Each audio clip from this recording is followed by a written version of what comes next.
Lámpara es a mis pies tu palabra y lumbrera a mi camino. Qué bueno es el Señor que nos permite una vez más impartir un poco de conocimiento, impartir un poco de deseo de estudiar la palabra y de ser parte de la comunidad que busca al Señor en espíritu y en verdad. Y qué mejor que esta lección de hoy, la lección 19, sabiduría en acción. Comenzamos la segunda unidad, la sabiduría en los evangelios. Así que el verso para memorizar dice en Mateo 11:9. Pero, ¿qué salisteis a ver? ¿A un profeta? Sí os digo, y más que profeta. Se encuentra, como les dije, en Mateo 11:9. Para nosotros es un deleite poder impartir esta lección y que sea de provecho y de edificación para todos los hermanos que la reciben. Reciban un cordial saludo y un abrazo de nuestra parte. Esta lección que vamos a presentar tiene 3 objetivos. El primero tiene que ver con unir lo que estudiamos el mes anterior, la primera unidad, con referencia a la sabiduría, pero directamente del libro de los Proverbios, y ahora la vamos a unir con los evangelios. Ahora vamos a ver la sabiduría desde el punto de vista de los evangelios. El segundo objetivo es mostrar que la sabiduría no es cuestión de palabra, no es cuestión de conocimiento. La sabiduría tiene que ver directamente con la acción. La sabiduría se demuestra mediante obras o mediante los hijos de Dios. Y el tercero, reflexionar sobre cómo la iglesia misma puede dejarse llevar por una falsa sabiduría que limita su testimonio y explorar cómo la iglesia puede anunciar y mostrar la verdadera sabiduría. Y vamos a ver qué interesante, ¿verdad? Cómo vamos a ver la sabiduría y la falsa sabiduría aún dentro de la iglesia, aún dentro del pueblo del Señor. Vamos a tener en la explicación del bosquejo, en la lectura para la lección se encuentra en Mateo 11 y en los versos del 7 al 11. Jesús habla sobre Juan el Bautista. En el verso 12, Jesús menciona la violencia y el reino de los cielos. En los versos 13 al 15, Jesús es el Mesías. Ya para el 16 al 19, la actual generación, esta generación, y en el 19 las obras de la sabiduría. Bien interesante, hermano. Ponga toda su atención, quite todo del lado que lo pueda interrumpir y ponga mucha atención. Esta lección es bien interesante. Tiene 2 palabras de vocabulario, 2 términos, y el primero es desierto. Es importante que sepamos que cuando se menciona desierto en esta lectura, no está hablando de un desierto como nos podemos imaginar, un desierto con arena y dunas que no tiene plantas ni vida. Este no es el desierto a que se refiere la lectura. El desierto aquí es una región inhóspita y deshabitada, pero no carente de vegetación y de vida. Por eso es que Jesús puede sugerir que la gente iba al desierto a ver una caña mecida por el viento, por este concepto de desierto que le acabamos de explicar. Lo segundo que aparece en el vocabulario es un poquito de la biografía del profeta Elías. Y vamos a recordar y refrescar quién es Elías. Elías no murió. Elías fue llevado al cielo por un fuerte viento o remolino. Se esperaba su regreso. En Malaquías dice: yo envío al profeta Elías antes de que venga el día del Señor, grande y temible. Y luego en el Nuevo Testamento, en Mateo 16:14, cuando Jesús les pregunta a sus discípulos lo que se dice de él, ellos le responden que, entre otras cosas, decían que él era Elías. En la historia de la transfiguración, Moisés y Elías aparecen junto a Jesús. El primero representando la ley, Moisés, y el segundo representando a los profetas, Elías. Vamos al texto bíblico. En el nombre del Padre, del Hijo y del Espíritu Santo, vamos a leer en Mateo 11, comenzando por el verso 7. Dice así: Cuando ellos se fueron, Jesús comenzó a hablar a la gente acerca de Juan, diciendo: ¿Qué salieron ustedes a ver al desierto? ¿Una caña sacudida por el viento? Y si no, ¿qué salieron a ver? ¿Un hombre vestido lujosamente? Ustedes saben que los que se visten lujosamente están en las casas de los reyes. En fin, ¿a qué salieron? ¿A ver a un profeta? Sí, de veras, a uno que es mucho más que profeta. Juan es aquel de quien dice la Escritura: Yo envío mi mensajero delante de ti para que te prepare el camino.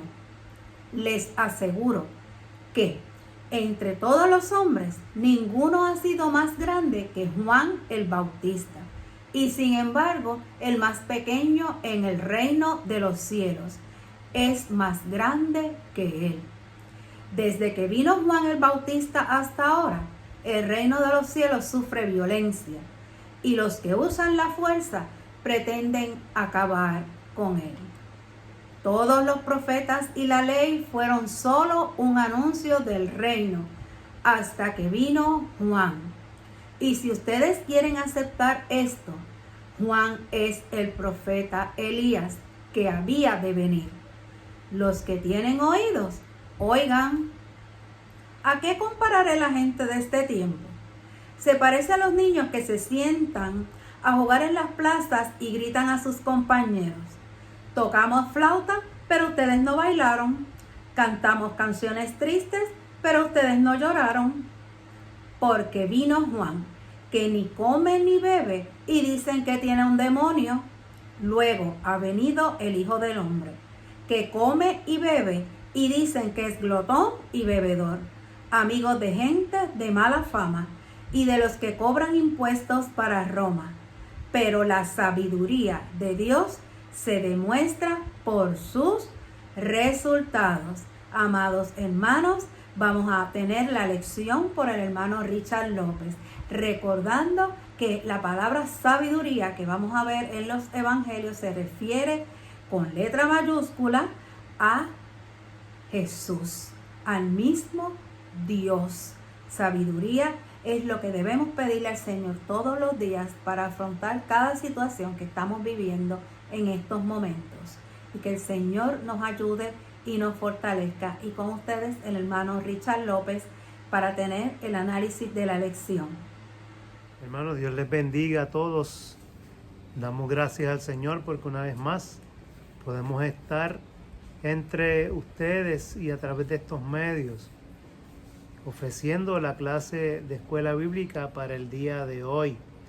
Es un privilegio, siempre lo decimos, el que nos concede el Señor de poder estar delante de estos medios y a través de estos medios para poder enseñar, poder discutir, hablar un poco de la palabra del Señor, que es en primera y última instancia nuestra guía, como dice la misma palabra, es lámpara a nuestros pies y lumbrera a nuestro camino. Hoy nos ocupa la lección número 19 que ya nuestra hermana Sandra introdujo y leyó la lectura bíblica. La lectura está en Mateo. Hoy estamos comenzando una nueva unidad. Ya estamos dejando atrás el libro de los Proverbios. Vamos a seguir tocando el tema de la sabiduría, pero esta vez vamos a tener 4 lecciones que van a estar dirigidas dentro del tema de la sabiduría, pero en los evangelios. Así que vamos a mirar la sabiduría ahora desde una perspectiva práctica y no desde una, diríamos, desde una perspectiva académica, de abstracta, sino que vamos a mirarla tal y como Cristo la aplicó en su vida. Y hoy nos ocupa ver la sabiduría desde la perspectiva de Mateo en el capítulo 11, los versos desde el 7 al 19, aunque la lección está concentrada desde el verso 1 hasta el verso 19 del Evangelio según San Mateo. Y esta lección, como ya nuestra hermana Sandra habló de los objetivos, tiene una división que la hemos dividido, como acostumbramos a hacer, en 3 secciones principales. La primera que vamos a estar viendo es cuando Jesús recibe la visita de los discípulos de Juan el Bautista, luego cuando Jesús habla de Juan el Bautista y finalmente el comentario que Jesús hace sobre las personas que critican la labor de Juan y la labor de Cristo en la tierra. Así que mirando esos 3 temas dentro de todo el pasaje bíblico, vamos a ir desarrollando nuestro pensamiento. La primera parte de la lección, para ir ya de lleno a ella, del capítulo 11 de Mateo, le estamos viendo cuando Jesús recibe las visitas de los discípulos de Juan. Ustedes saben que Jesús ha estado, si miramos el contexto anterior, Jesús ha estado predicando, ha estado enseñando en Galilea, en Capernaum, en diferentes lugares, y ha sido rechazado en todos estos lugares entre su mensaje, las obras que realizaba habían sido rechazadas y él estaba de algún modo un poco frustrado, si podemos decirlo así, aunque sabemos que Jesús tenía claro cuál era su labor y cuál era sobre todo el plan de Dios para salvación de la humanidad. Así que, pero sí, menciona a Jesús como el mensaje fue predicado, y vamos a ver en esta lección cómo había sido rechazado. Ante la visita de los discípulos de Juan el Bautista llegan donde Jesús y le preguntan de parte de Juan: mira, ¿eres tú el Mesías o tenemos que esperar a otro? Jesús no le contestó directamente a los discípulos, sino simplemente vayan y dígale a Juan lo que han visto, lo que han oído. Mira, los sordos oyen, los ciegos ven, los pobres reciben la buena nueva del Evangelio. Háblenle de los milagros que ustedes han sido testigos. Y de esta manera Juan va a saber la contestación a su pregunta. Así que Jesús no le contesta directamente a Juan acerca sí, yo soy, sino que simplemente le dice: juzga basado en el testimonio que tus propios discípulos te van a dar. Y esta primera parte es importante porque vemos cómo Juan tiene duda en un momento dado sobre si Jesús era o no era el Mesías. Es un mensaje que nos llama la atención, porque cuántos de nosotros realmente dentro de la iglesia y a través de los años no hemos sentido alguna duda sobre si lo que hacemos, si el Evangelio, si nuestra iglesia, si el lugar donde estamos es el lugar correcto, si estamos predicando correctamente el Evangelio, si se está enseñando correctamente el Evangelio, y debe el testimonio de lo que la iglesia hace contestar nuestras propias dudas, nuestras propias interrogantes. Así que aquí vemos a un profeta del Señor, a un profeta enviado como precursor del Mesías, teniendo esa duda, y cómo Jesús le contesta a los discípulos acerca de quién realmente es Jesús. Así que Jesús no es solamente aquel que viene a anunciar, sino es aquel que viene a hacer. Así que la primera parte en esta sección del Evangelio, hablando de la sabiduría, como hemos estado viendo en las lecciones de Proverbios, nos dice que ya la sabiduría ahora se convierte de algo abstracto, algo que es solamente palabras, algo que está escrito, y se convierte en algo práctico. Como habíamos mencionado en la lección número 3 del libro de los Proverbios, hablando de la sabiduría, en esa tercera lección que habíamos visto de Proverbios, allí nosotros enfatizamos el hecho de que Proverbios en el capítulo 7 hablaba de la palabra, o sea, del poder de la palabra y cómo el poder creador de Dios a través de la palabra se había encarnado y es encarnado en la persona de Jesucristo. En esa lección discutimos el hecho e hicimos un paralelo con el capítulo 1 de Juan, diciendo, mira, Juan, según Proverbios habla de la palabra y que esta palabra tiene el poder para crear, tiene el poder para salvar. De esa misma manera, Cristo lo presenta Juan en su evangelio, dice, es el verbo encarnado. O sea, en el principio era el verbo era Dios, el verbo estaba con Dios porque el verbo era el mismo Dios. Y ese verbo encarnado, esa palabra poderosa que habíamos definido en esas lecciones, significa Sofía, o sea, de donde viene la palabra sabiduría del griego, se encarna en la persona de Jesucristo y es la acción. O sea, estamos viendo ahora, según vimos en aquella lección, que la palabra es Cristo puesta en acción. Aquí vemos a Cristo en acción.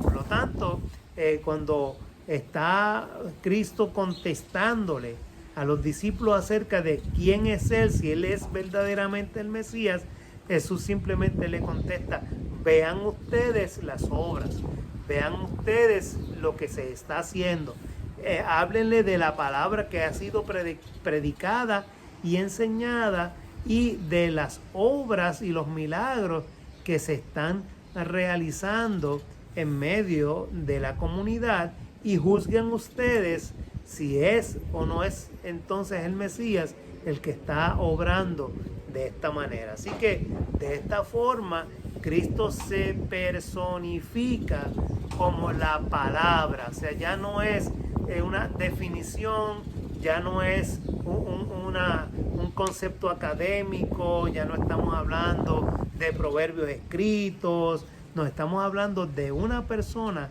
que realiza en su propia vida lo que la palabra habla sobre él.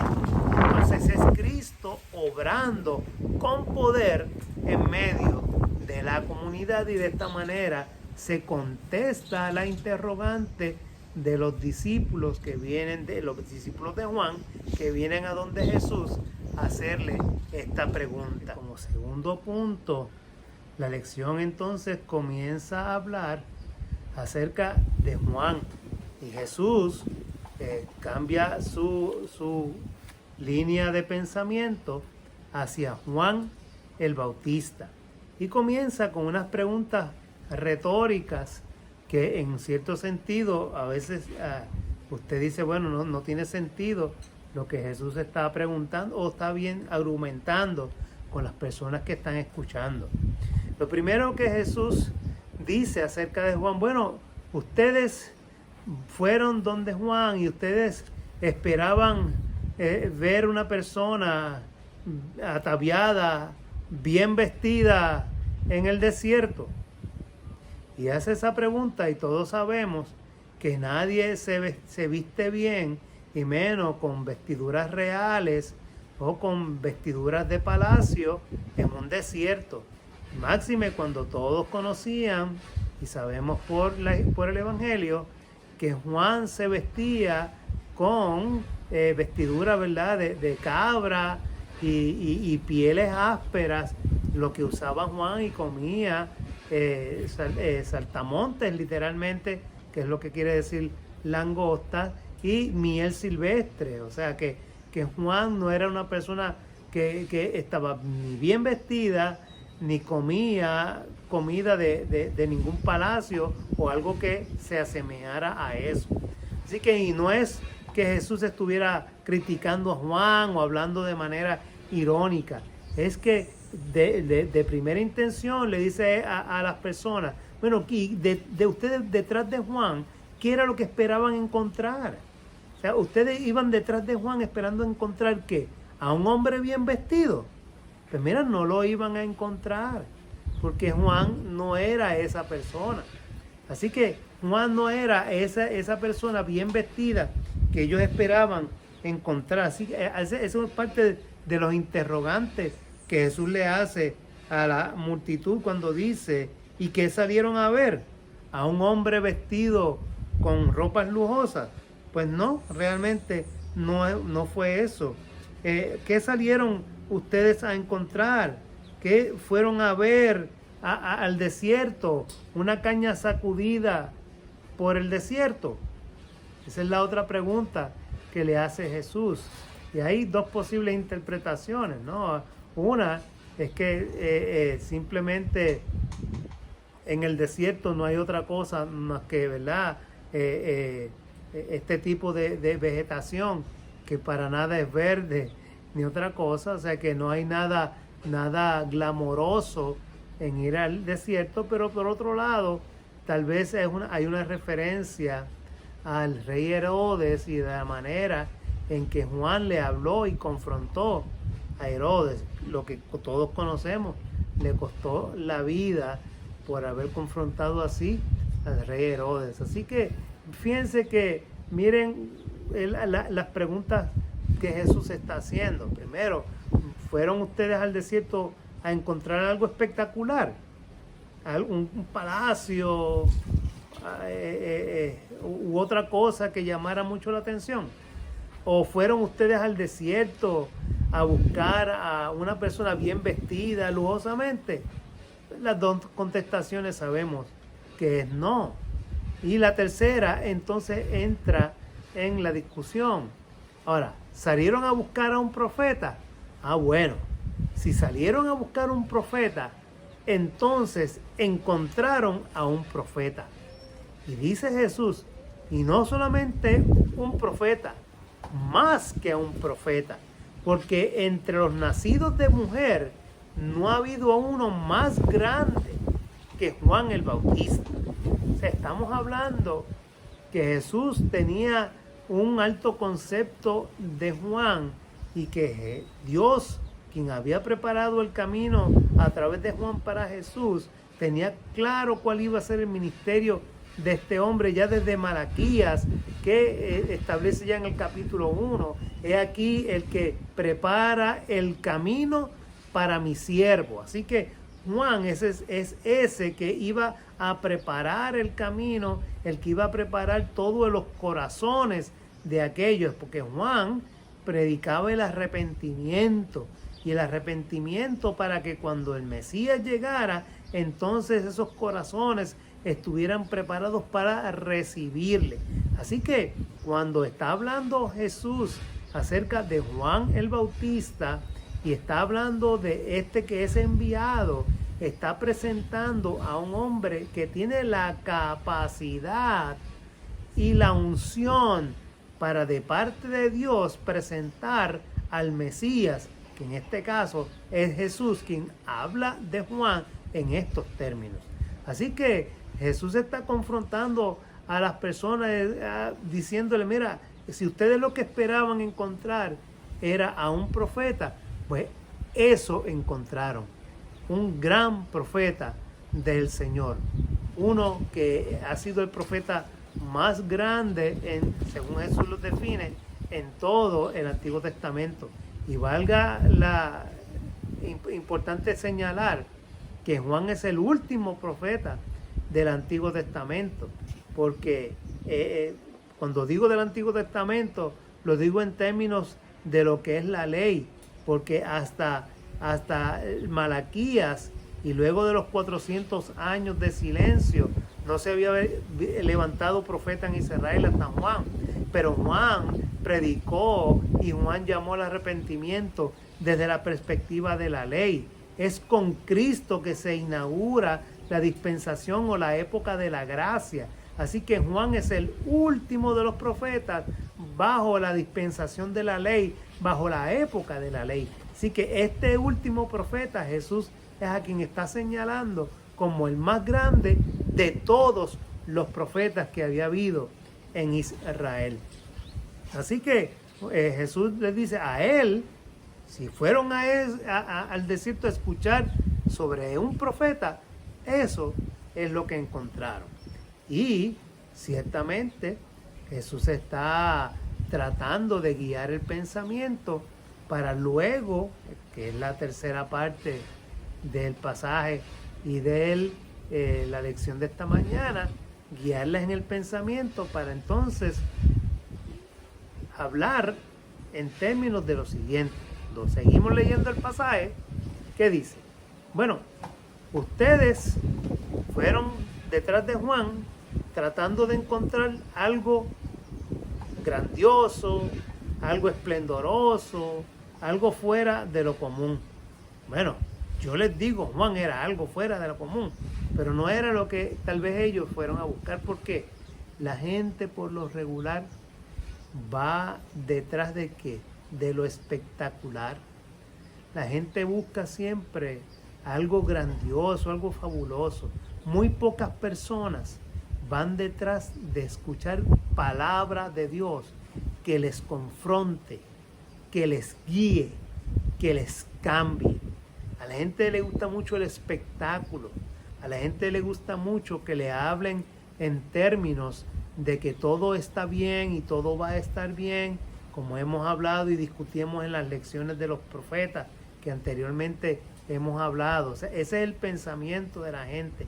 En el momento en que las personas escuchan que se les confronta, que se les guía, mira, tu vida está equivocada, tu vida está errada, tienes que cambiar, tienes que transformarte, porque no es la vida que Dios espera de ti, ya entonces esa palabra no es buena. Ya tengo que buscar un lugar donde me hablen las cosas que a mí me gusta escuchar. Y yo creo que Juan no hablaba necesariamente palabras halagadoras al oído, porque Juan llamaba a los hombres a que cambiaran y se arrepintieran. Esas palabras mismas fueron las que confrontaron a Herodes y lo que lo llevaron a ser decapitado. Pero Juan nunca cambió su ministerio, nunca cambió su mensaje por acomodarlo a los oídos de nadie. Y eso es importante. La iglesia tiene que permanecer, y esto es algo que yo hablo con mucha insistencia. Tiene que permanecer como voz profética en medio de estos tiempos. La iglesia no puede cambiar su mensaje. La iglesia no puede suavizar lo que es el evangelio porque haya grupos de presión que quieran que se transforme el mensaje hacia algo acomodaticio a los intereses o el pensamiento, las costumbres o los estilos de vida de alguna persona o de algunos grupos.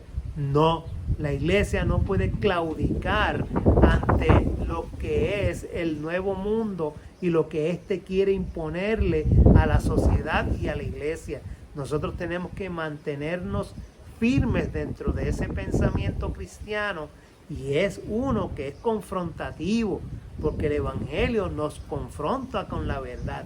Cristo es la verdad y nosotros somos llamados a seguir a Cristo. El evangelio y la estatura de un varón perfecto, dice Pablo, que es el ejemplo que tenemos, nuestro Señor y nuestro Salvador Jesucristo. Esa es nuestra misión como iglesia, ese es nuestro llamado como iglesia. Así que si nos lanzamos a buscar algo espectacular, como la gente esperaba encontrar en Juan, algo distinto, algo espectacular, algo fuera de este mundo, y lo que vieron fue un hombre humilde, a un hombre vestido con ropas nada elegantes, con un pensamiento y una palabra fuerte, bueno, esa es la iglesia. A eso es llamado la iglesia. La iglesia es llamada a cambiar el corazón para que el hombre se reconcilie con Dios, porque el pecado no le podemos pasar la mano. A lo que está mal no podemos decirle está bien. Tenemos que confrontar a la gente con lo que está mal para que cambie, y al cambiar entonces vuelva a los caminos del Señor y se reconcilie con el Padre, con nuestro Dios creador.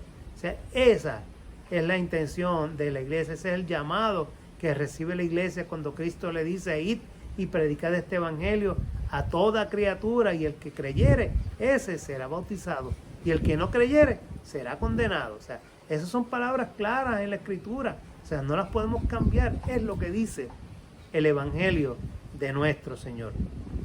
Por último, como hemos dicho, Jesús entonces entra a mencionar entre la audiencia que tiene delante de sí, y dice: bueno, ustedes yo no los puedo entender. A Juan lo criticaron porque era un hombre que no se juntaba con nadie, vivía en el desierto, no comía, prácticamente practicaba un ayuno permanente basado en miel, basado en langosta, y vivía de una manera, diríamos, ermitaña. De esa manera era que se criticaban a Juan por eso. Y a mí me critican porque entonces, por el contrario, yo sí me reúno con la gente, yo sí asisto a los banquetes, yo sí como, yo sí comparto con las personas. Entonces a mí me acusan de ser un bebedor, de ser un fiestero, de ser un comelón. O sea, a ustedes no hay quien los entienda. O sea, en buen puertorriqueño, palo si boga y palo si no boga.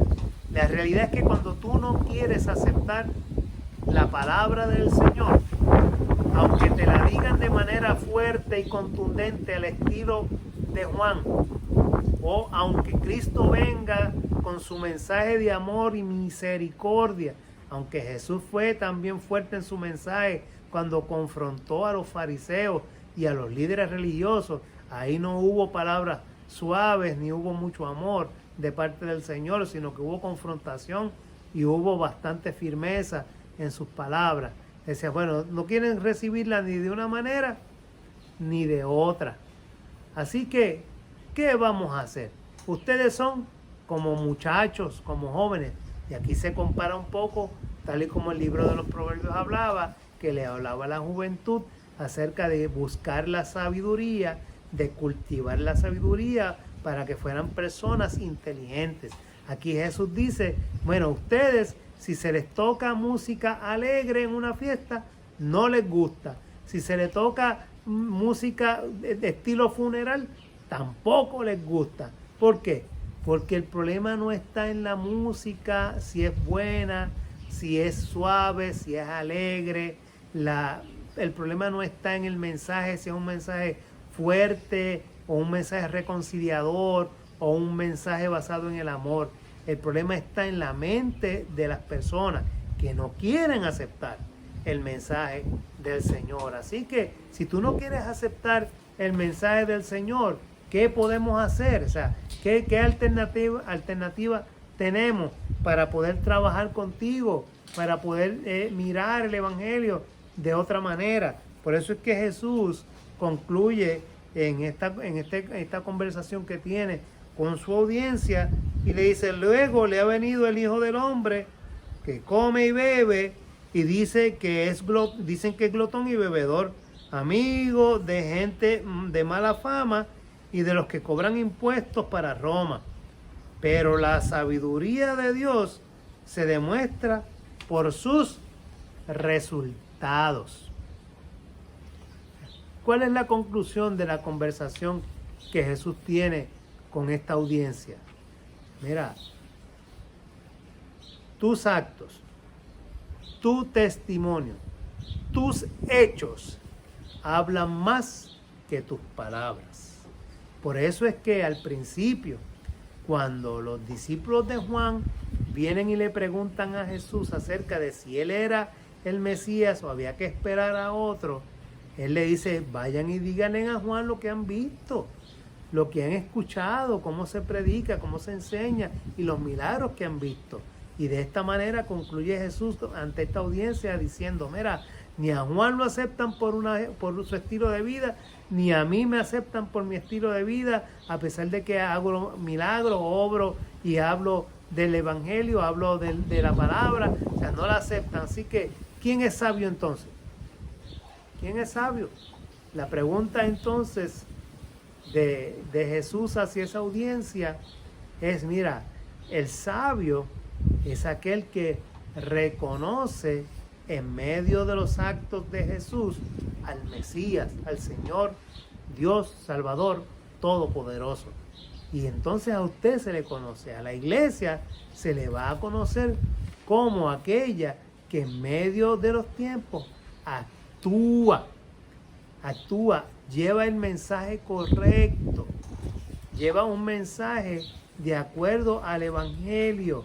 No lo distorsiona ni lo acomoda, sino que lo predica tal y como es, al estilo de Juan. Y por otro lado, se mueve en actos de misericordia, como Jesús va a la gente, le habla a la gente, participa con la gente.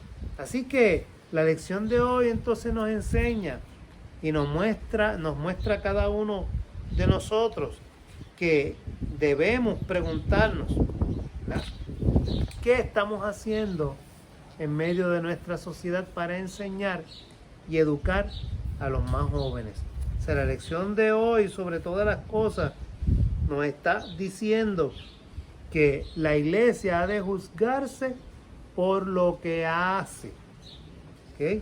Dice el leccionario, y quisiera leer directamente de la lección este párrafo que me parece importante y muy interesante. Dice, esto quiere decir que al juzgar lo que nuestra iglesia hace o ha de hacer, lo que debemos preguntarnos no es lo que los de afuera pensarán acerca de la iglesia, sino si lo que hacemos son obras tales que anuncien que somos seguidores de la sabiduría encarnada, la sabiduría que afirmó su autoridad respondiendo a las necesidades de los demás y anunciando el Evangelio. Y esa es la mejor conclusión que podemos dar en esta mañana. O sea, esa es la pregunta que nos debemos hacer. No qué es lo que la gente piensa de nosotros, sino preguntarnos a nosotros mismos si estamos cumpliendo cabalmente con la misión que Cristo le impuso a la iglesia cuando estuvo aquí entre nosotros. Espero en el Señor que este día sea uno lleno de bendiciones y damos gracias al Señor por esta oportunidad de llevar su palabra y su evangelio de esta manera. La semana que viene seguimos con la sabiduría en medio del evangelio. Vamos a estar hablando en Lucas capítulo 2, así que vayan leyendo y estudiando la próxima lección para la próxima semana. Juntos podamos enriquecernos con toda esta palabra del Señor. No quiero dejarles sin darle las gracias a Dios primeramente y a personas que están apoyando este ministerio que nació como una respuesta a la crisis que estamos viviendo y como parte del ministerio de nuestra iglesia. Y hay personas que nos están ayudando para que sigamos desarrollando este ministerio. Le damos gracias al Señor por eso. Estamos pronto, vamos a estrenar, tan pronto tengamos y nos lleguen unas facilidades, unos equipos que hemos adquirido gracias a la ayuda de algunos hermanos, y damos la gloria al Señor porque vamos a seguir hacia adelante con un ministerio, porque es lo que Dios ha puesto en nuestras manos y queremos desarrollarlo y seguir hacia adelante para la gloria de Dios. Así que Dios les bendiga, Dios les guarde y que este día sea uno lleno de grandes y ricas bendiciones. Dios te bendiga y Dios te guarde en este día. Alabado y glorificado sea el nombre del Señor. Le damos gracias al Señor por su palabra, porque podemos comprenderla, porque el Señor nos da sabiduría para poder caminar en sus caminos, para poderle servir como Él quiere. Este resumen es un reto a nuestras vidas. Esta lección es un reto a nuestros corazones. Vamos al primer punto de resumen. Le damos las gracias al hermano Richard López por su exposición. Queremos discutir el resumen. Vamos al primer punto. Cuando hablamos de la sabiduría, así, con letra mayúscula, no nos estamos refiriendo a saber mucho, sino a la sabiduría misma de Dios, Dios mismo. El verbo que se encarnó en Jesucristo, que nos llama a aprender y practicar la sabiduría. Sabiduría esta vez con letra minúscula. Hoy hemos estudiado un episodio en el cual se cuestiona la sabiduría de Jesús. Y Él responde dando muestras de lo que hace. Para terminar diciendo que la sabiduría se reconoce por sus resultados. Finalmente, no tiene nada que ver con el conocimiento. La sabiduría que Jesús quiere que ellos comprendan y que ellos entiendan es la sabiduría que puede combinar todo ese conocimiento con acción. Como segundo punto, tenemos que asegurarnos de que nuestra clase no sea solamente una conversación o una enseñanza acerca de la sabiduría, sino que sea un ámbito en donde aprendamos y practiquemos la sabiduría, sino que sea, tenemos que preguntarnos qué obras, qué actitudes, qué programas validan la sabiduría de la iglesia, de manera paralela como a las obras de Jesús, sanando a los enfermos, anunciando las buenas nuevas, validaban su sabiduría. Y la pregunta para el corazón de cada uno de nosotros es, ¿cómo validamos nosotros la sabiduría en nuestro testimonio, en nuestras vidas? Vamos nosotros, ¿cómo nosotros en medio de esta pandemia vamos a impactar a los enfermos? Vamos a impactar a los que tienen necesidad, y no solamente enfermedad del cuerpo, no solamente los que tienen las pandemias, etcétera. También hay una enfermedad que es la enfermedad de la mente, y cómo nosotros podemos ser un canal de bendición sanando y ayudando a estas personas. Esa llamada telefónica, llame por teléfono y antes póngase en oración, coja la Biblia en sus manos y pídale al Señor, busque una lectura reconfortante. Siempre que tenga que hacer una llamada, primero busque un buen tema. Aunque usted vaya a llamar y discutamos lo mismo de que si es malo, que si es bueno, que si lo que sea, pero siempre, en medio de nuestra humanidad, matemos todas esas cosas que están dentro de nosotros y nos quieren atormentar. Y vamos a empezar a hacer ese hábito de tener siempre una palabra de Biblia, una palabra de esperanza, una palabra de regocijo, siempre que llamemos. Mira, dice la palabra en tal texto, mira, para ti, para regalártela. Regale bendición, anunciando las buenas nuevas. Así, cada persona, mire, hasta el que se equivoca en el número y le decimos, mire, número equivocado, pero Dios te bendiga. ¿Por qué? Porque tenemos que buscar sabiamente cómo validar la sabiduría que Dios ha puesto en nosotros. El mundo se está reinventando y nosotros debemos reinventarnos también.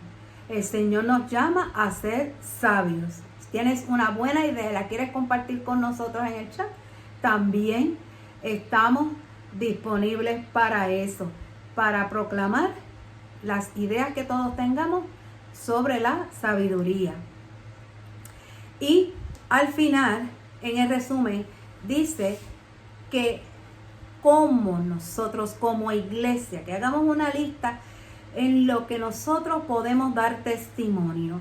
No lo deje, mire, en la Biblia siempre tenemos un pedacito de papel, un bolígrafo o algo, y empiece usted a buscar cómo mis acciones pueden seguir proclamando. Estoy encerradito, me estoy cuidando, pero en medio de todo esto, yo puedo enviar un mensaje de texto con palabras de esperanza, lo que sea, hermano, lo que sea. Use todo lo que el Señor ha puesto en sus manos para el engrandecimiento del reino.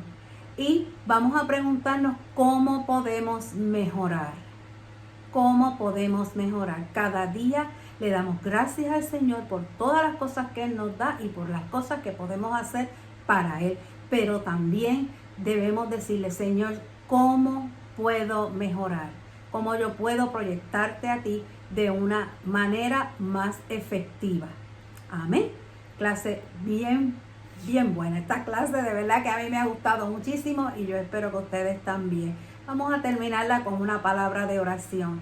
En la oración que aparece, quiero que la compartan conmigo en el nombre del Señor. Dice la oración: gracias, Dios nuestro, porque tanto nos has amado que tu sabiduría misma, tu verbo eterno, ha venido a estar con nosotros.